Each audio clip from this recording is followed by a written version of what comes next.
আপনাদের সাথে আজকের এই মজার ভিডিওটা আমি শেয়ার না করে থাকতে পারলাম না। আজকে আমাদের বাসায় দুইজন গেস্ট আসবে, আর আমাদের আজকে আইটেম ছিল নুডলস রান্না করতে হবে, আম্মু বলেছিল, আর বাইরে থেকে কিছু নাস্তা আনা হবে। তো আমি নাস্তা রেডি করতে গেলাম রান্নাঘরে, এদিকে আমার খালাতো ভাই আমাকে বলছিল, ভাইয়া আজকে আমি নুডলস রান্না করবো, আমাকে দাও, আমি পারি। এখানে ব্যাপারটা হচ্ছে আমার খালাতো ভাই কোনো কিছুই করেনি, শুধু খুন্তিটা নাড়িয়েছে আর বাকি সব রান্নাটুকু আমিই করেছি।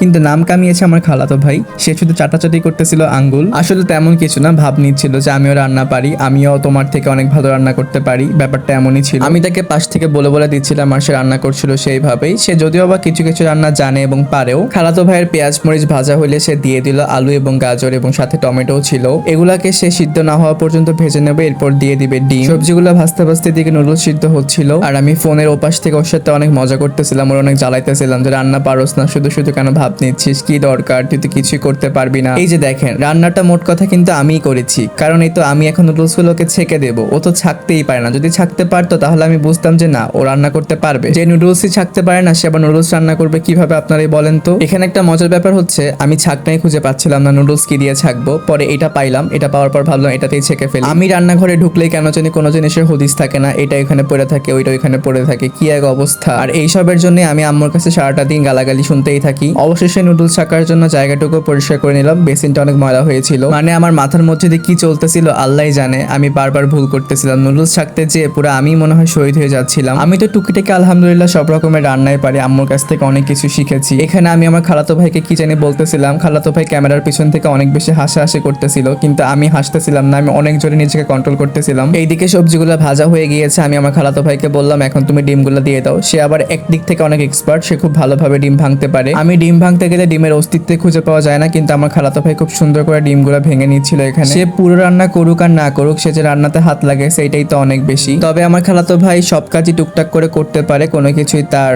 অসাধ্যের বাইরে নাই আলহামদুলিল্লাহ। এক চুলায় সে নুডলস রান্না করতেছিল, অন্য চুলায় সে এখন পাপড় ভাজবে। পাপড় ভাজতে যেও আমাদের দুইজনের বেহাল অবস্থা, আমরা যে কি থেকে কিনা করছি আজকে নাস্তা বানানোর সময় দুইজনই শুধু জানি। তেলের মধ্যে পাপড় দেওয়ার পর কোনো পাপড় ফুলতেছিল, কোনো পাপড় তেরা হচ্ছিল, কোনো পাপড় বেঁকা হচ্ছিল। এক চুলায় নুডলস রান্না কমপ্লিট, আর এক চুলায় পাপড় ভাজা হচ্ছিল। ও যখন দেখলো পাপড় ভাজতে পারতেছে না, তখন আম্মু এসে তাকে হেল্প করতেছিল। আর এখানে আমরা তিনজনই পাপড়ের সাইজ দেখে অনেক বেশি হাসাহাসি করছিলাম। আমার আম্মু খুবই রসিক মানুষ, সে আমাদের সাথে সারাদিন এরকম ভাবে মজা করতেই থাকে। যাই হোক, আজকের ভিডিওটা এই পর্যন্তই। সবাই ভালো থাকবেন, সুস্থ থাকবেন, আমার জন্য দোয়া করবেন। আল্লাহ হাফেজ।